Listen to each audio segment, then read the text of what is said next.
Waduh waduh waduh waduh waduh. Masya Allah, kemarin aku telepon berkali-kali aku belum rezeki.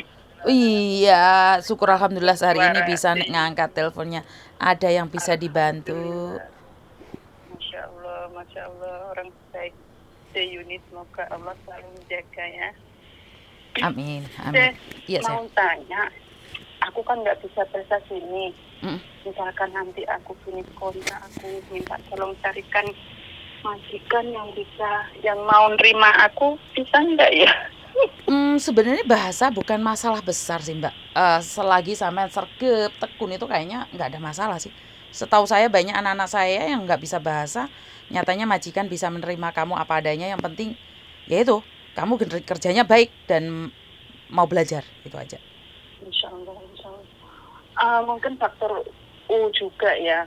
Jenengan umur Mau pinten toh? belajar bahasa 46, mau 47. Alah, 46, 47 masih muda kalau dibandingkan sama yang Nah, tapi 50. kan orang kan kadang kan kalau kita beban masalah banyak kan kayak pikiran ini nggak bisa terima yang lain-lain gitu loh.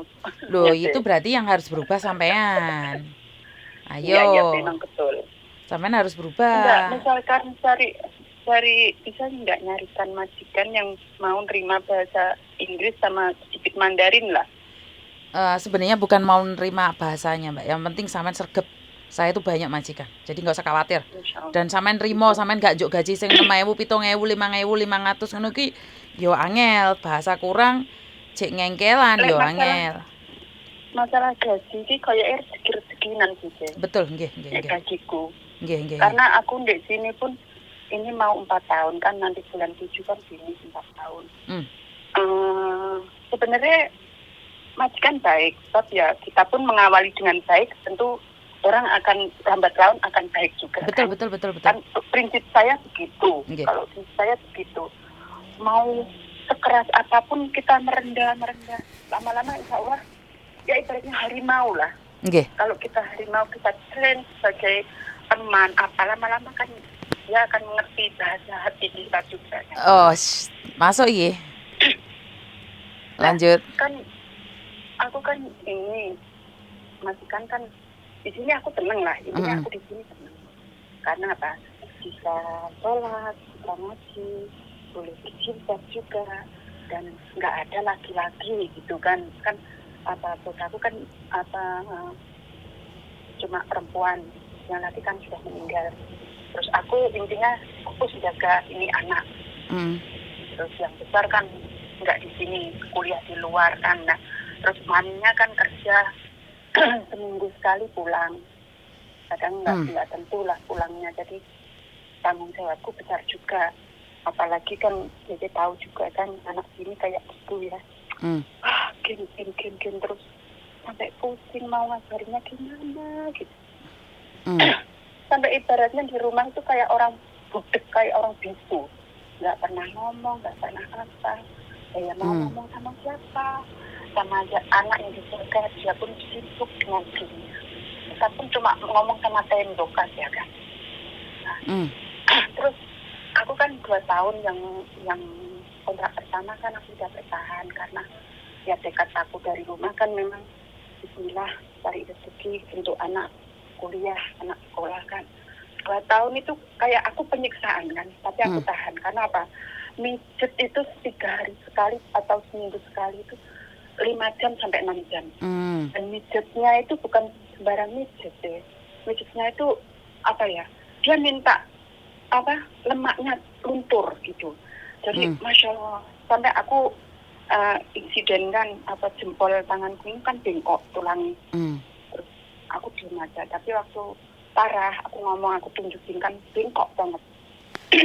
Terus aku masih bertahan. Orang itu kan resikonya tulang ekor, terus ini yang pantat sebelah kayak ini kan sakit, dada pun sakit, terus sakitnya itu sampai ke ini pundak ini langsung urat dikit ini ke kepala, ke mata kan, terus sakit semuanya. Tapi 2 tahun alhamdulillah aku bisa bertahan. Dan memang agentku sudah bilang kan, kamu pindah aja, jangan goblok kamu, itu sudah terlalu. Tapi lagi-lagi kan aku mikir anak deh.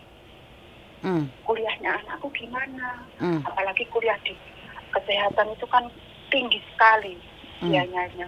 Jadi aku bertahan lah, aku ya walaupun suamiku bilang pindahlah bu, daripada sakit nanti. Enggak lah, inilah aja buat anak lah, terus buat isi toko juga. Terus anak yang pasti kan anak, biaya anak itu nggak bisa ditahan kan. Nah, akhirnya aku nambah tapi dianya nggak bisa berubah. Ya memang masalahnya itu sudah berubah saat aku mau nambah, tapi aku tolonglah jangan kayak gini. Aku sudah ini hobiku sudah nggak karu-karuan. Cuma aku kan memang orangnya nggak mau mengeluh. Aku nggak pernah ngeluh ke kamu. Aku diem. Aku cuma berdoa sama Allah aja, kasih aku kesehatan gitu aja. Terus akhirnya oke, 2 jam tapi waktu dia lockdown di rumah itu 2 jam satu kali tanpa pijat itu 2 jam. Tapi kan seperti orang makan 3 kali, pagi siang malam gitu kan. Nah aku udah diem aja. Terus pertama memang kesalahan aku juga ya. Aku kan dulu itu aku kan nggak suka keluar. Jadi aku selama di sini hampir 4 tahun tuh aku sama sekali nggak mengambil off. Dan minggu dia kesenangan kan, karena dia kan butuh anaknya ada yang jaga kan. Terus aku lihat kan nggak ada kerjaan, memang nggak ada kerjaan. Jadi aku ya udahlah, tanggal merah aku nggak mau keluar kalau kamu dia kan memang dari awal sudah mengeluh aku nggak banyak uang, aku orang miskin gitu kan. Terus minggu kamu gaji aku lah, tapi kalau tanggal merah kamu nggak mau gaji ya udah, yang penting aku di rumah, aku nggak suka keluar, orangnya aku nggak suka keluar, aku gitu kan. Terus akhirnya tanggal merah dia nggak gaji. Tapi yang aku ada sisi positif dan negatifnya lah. Aku udah kasih dia free banyak kan. Tapi kayak patadung dia itu nggak mikir juga. Kadang suruh riwari sama sekali nggak pernah dikasih. Dan aku tipenya itu orang nggak selalu matong lah. Kayaknya mungkin ya kesalahan aku juga, terlalu gengsi untuk meminta gitu kan. Tapi ya kesini-sininya ini kan anaknya yang perempuan kan sudah mau finish university kan. Jadi otomatis dia mau balik ke Hong Kong. Dan itu anak perempuan, aku nggak boleh tahan. Aku ada anak perempuannya ya, dia nge-game sampai subuh. Setiap aku mau sholat subuh dia baru sorry ya, I slept your sleep. No, I wake up, I want to praying. Dia baru mandi dan tidur. Dan tempat dia nge-game itu pas di atas kepalaku. Kan kalau rumah pemerintah itu kan yang tempat tidur tingkat itu kan samping pintu masuk itu kan. Nah, aku tidurnya di situ kan terbuka di situ. Lampu pun di atasku pun menyala. Oke lah, aku masa bodoh lah. Yang penting aku udah mau tidur, bismillah. Ya Allah kasih aku istirahat yang tenang gitu aja kan. Tapi kan nggak bisa tahan sih. Itu suara komputer tek. Terus dia kadang ketawa, kadang kan dia main game kan kadang-kadang kan very excited gitu kan. Jadi wah dia.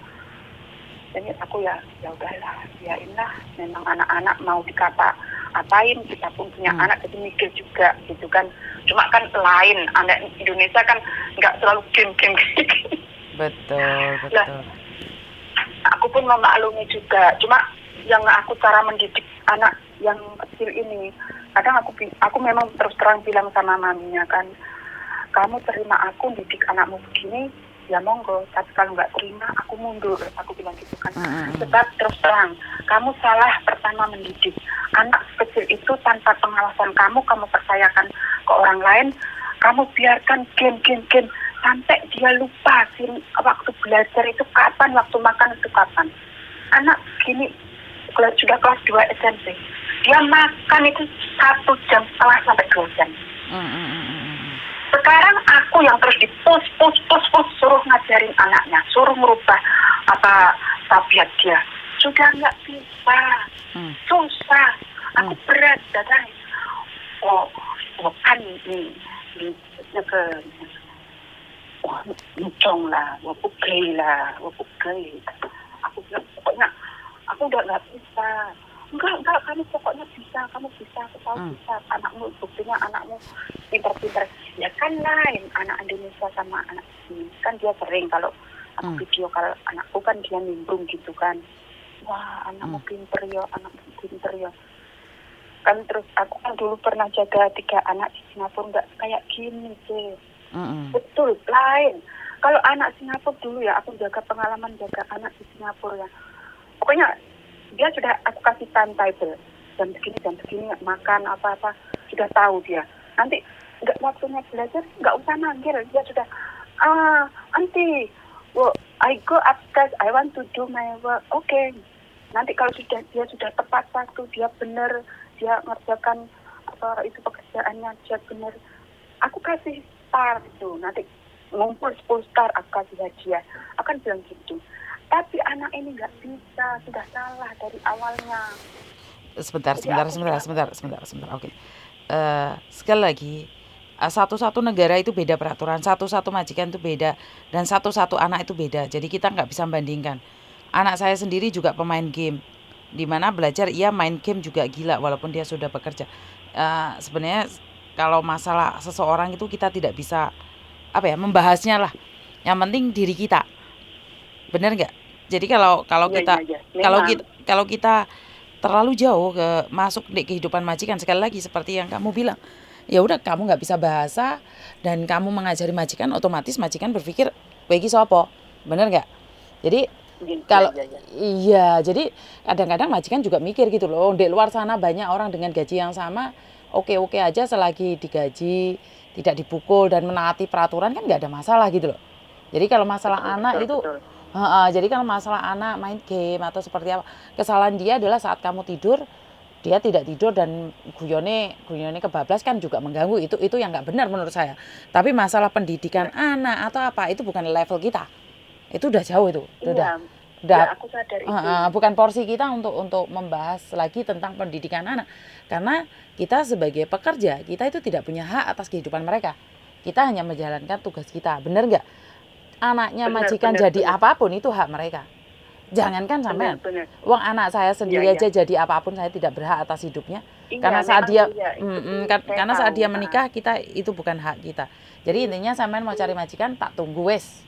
Liburan kapan cari saya ya? Iya. Ada yang lain lagi? Ya masalah itu aku tahu sih.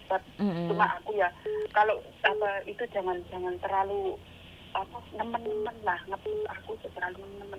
Kan iki anakmu, aku kan menjalankan normali pekerjaanku, lali aku didik anakmu koyo anakku, yo lain, umpamanya tak gepuk yo ora iso. Dhewe pun bukan sekarang gini aja wes, bukan lepaskan itu, kan kita move on. Kita tidak bisa membicarakan orang lain, bener nggak? Jadi sampean kan sudah mau cari majikan, ya udah lupakan itu aja.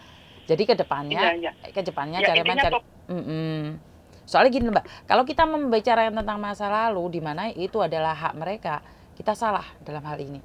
Jadi nggak akan ada habisnya dengan membahas bahwa majikan itu seperti ini, seperti itu. Tapi nyatanya sampean bertahan 4 tahun gitu loh. Bener nggak? Halo? Loh, hilang Bang ya? Kok hilang Bang ya? Ya wes nggak apa-apa wes. Hilang Bang ya roh inti. Jadi bagi saya adalah oke, kamu boleh curhat, tapi kalau tentang anak majikan, pendidikannya seperti apa, tingkahnya seperti apa, itu jujur saja kita tidak punya hak ya. Saya sempat juga ada orang yang terlalu ngatur anak saya juga sendiri nggak suka Mbak. Kenapa? Jangankan sampean, mertua saya aja ngatur saya nggak suka. Saya sendiri aja ngatur anak saya nggak suka. Saya selalu katakan sama anak saya satu hal, kalau kamu ingin lebih baik lagi seperti ini, kalau kamu tidak mau ya udah nggak apa-apa, itu hak kamu, karena masa depan ada di tanganmu bukan di tangan saya. Saya selalu mengajarkan anak saya, oke, kalau kamu manjat pohon ini semakin tinggi, saya sudah bilang kamu turun, kamu nggak mau turun, itu hak kamu, silahkan naik ke tinggi, tapi ingat saat jatuh jangan nangis, karena saat kamu jatuh dari pohon itu yang merasakan sakit adalah kamu bukan saya. Jadi anak saya tuh setiap kali selalu ketakutan dan berpikir, saya tuh selalu melepaskan, saya selalu kasih freedom ke anak-anak saya. Baik anak saya anak cewek ya, cowok sama cewek ya, saya selalu bilang sama anak saya cewek, mami apakah saya boleh pacaran? Pacaran boleh, tapi ingat pacaran sebatas pacaran. Tapi kalau kamu sampai melakukan di luar wajarnya pacaran, dan sebagai perempuan kamu bunting, mungkin saya malu ya, mungkin saya sakit hati. Tapi ingat, beban terberat itu ada di kamu, karena itu adalah perutmu. Kamu yang akan mengandung anak itu, dan kamu yang akan melahirkan anak itu. Jadi tidak ada hubungannya dengan saya. Jadi kesalahan fatal itu kamu sendiri yang menanggung. Itu yang saya selalu pesankan pada anak saya. Begitu juga dengan anak laki-laki saya. Mungkin laki-laki tidak begitu berat, tapi kan tetap punya beban mental berat. Jika kamu menghamilin anak orang lain, mau tidak mau, itu adalah anakmu. Ngakuin atau tidak ngakuin, itu adalah anakmu. Kamu memang saat ini tidak dipertanggungjawabkan, tidak dimintai tanggung jawab. Tapi ingat, di masa depan, di kehidupan yang ke depan, atau di surga, kita akan ditanyakan. Kalau di neraka ya ditanyakan. Benar nggak? Jadi apa yang kita lakukan adalah dipertanggungjawabkan. Karena itu saya tidak pernah bilang, oh ini jangan, itu jangan. Enggak. Saya selalu bilang, oke, kalau kamu seperti ini, maka akan seperti ini. Kalau kamu seperti itu, akan seperti itu. Jadi ada sebab akibat. Saya selalu menanamkan pada anak-anak saya adalah karma, atau ilmu tabur tuwih, atau ilmu hukum alam. Ilmu hukum alam adalah kalau kamu menyebar, pasti kamu akan mengambil. Maksudnya adalah saat kamu menanam, kamu pasti menuai. Kalau kamu nandur lombok, ya dukule lombok, Mbak. Nggak mungkin kamu nandur lombok ngunduh jagung. Bener nggak? Jadi kalau kamu di tanah kamu menyebarkan bibit cabai, ya keluarnya cabai. Kalau kamu menyebarkan bibit bibit padi, maka yang keluar akan padi gitu loh. Jadi di dunia ini kalau kamu baik sama orang, belum tentu orang lain baik sama kamu, tapi kamu tetap akan mendapatkan kebaikan itu. Ya bukan sekarang. Karena saya percaya kalau karma baik itu tidak secepat kilat ya. Tapi yang kalau karma buruk itu sangat cepat sekali. Bisa difahami sampai di sini. Saya tidak tahu Anda percaya atau tidak, tapi saya percaya itu. Jadi apapun yang kita lakukan itu kita butuh pertanggungjawaban atas diri kita. Kita tidak akan mempertanggungjawabkan perlakuan orang lain. Kalau orang lain mau nyuri, mau apa, kita sudah ingatkan dan dia tidak mau mendengarkan, ya urusan mereka. Sudah dibilangin jangan jualan, jangan partai, mereka masih melakukan. Itu urusan mereka. Tidak ada hubungan dengan kamu. Karena saat mereka mengambil keputusan untuk partai, untuk jualan, saat ditangkap polisi, mereka yang harus bertanggung jawab atas hidupnya. Dan kamu sebagai penasehat, ya kamu cuma hanya bisa melihat, kan? Dan kamu tidak akan bisa merasakan betapa sedihnya di penjara. Jadi di sini saya selalu mengingatkan buat mbak-mbaknya, oke, curhatan ini hanya menasehati, curhatan ini hanya memberikan dorongan, kekuatan agar tidak terlalu khawatir. Tapi bukan berarti kalian harus menyepelekan juga. Kalau kalian menyepelekan, itu hak kalian, karena keputusan mutlak memang ada di tangan kalian. Tapi sekali lagi saya selalu memberikan arahan pada kalian, jadikan pengalaman orang lain itu sebagai guru kita. Jangan sampai itu terjadi pada kita gitu loh. Jadi apa yang saya sebarkan ini adalah untuk menghindari sesuatu yang tidak kita inginkan, supaya kita tidak mengalaminya, supaya kita tidak menjadi salah satu orang yang punya masalah itu. Ya kalau orang sudah bermasalah dengan seperti ini, berarti jangan dong, kita jangan melakukan. Intinya adalah sebab akibat, hukum karma, ilmu tabur tuai, hukum alam itu berlaku loh Mbak. Saya benar-benar percaya itu. Kalau sebagian dari Anda mengatakan dari kecil saya tidak pernah mengerti hukum karma, saya tidak percaya dengan hukum karma, ya nggak apa-apa. Intinya kamu menanam, kamu menuai. Lah kamu nggak pernah nandur kebaikan, kamu nggak pernah nandur api mbek uang, nggak mungkin dong tiba-tiba ada uang jatuh di depanmu. Karena sekali lagi kalau kamu membantu orang lain bukan berarti kamu akan mendapatkan hari ini Mbak. Itu yang saya percaya. Tapi kamu akan mendapatkan berlipat ganda dengan cara lain. Oh bukan berarti wah kamu nyumbang 1.000 balik 30.000, ya enggak lah. Itu namanya tamak. Berarti kita bukan menyumbang ikhlas, tapi kita menyumbang mengharapkan kembalian. Jadi saat kamu menanam biarkan aja, biarkan Tuhan yang memberikan kembalian itu pada kita. Saya dulu sempat salah ya, karena saya berpikir bahwa sodako nyumbang itu lengkek 1.000 balik 30.000. balik 20.000. Itu ternyata dari hari ke hari saya bisa memain, bukan seperti itu. Kalau kita menyumbang, kalau kita membantu, itu bukan berarti kita itu akan mendapatkan imbalan lebih. Tapi kita itu harus tahu bahwa dengan seperti itu, kita itu mampu mengurangi ketamakan kita. Ya kalau gaji kita 10.000, 10%-nya otomatis 1.000.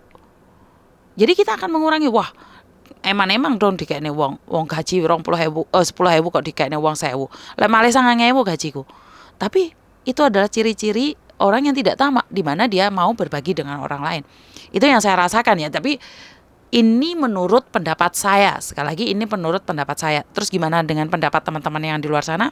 Jika Anda setuju, tinggalkan komen. Jika Anda tidak setuju, kasih saya alasan. Dan itu aja dari saya. Kereta apinya jalan lagi. Terima kasih dan kurang lebihnya saya minta maaf. Wassalamualaikum warahmatullahi wabarakatuh. Berkat Tuhan mengalir atas kita semua. Semoga semua makhluk bahagia dan bye-bye.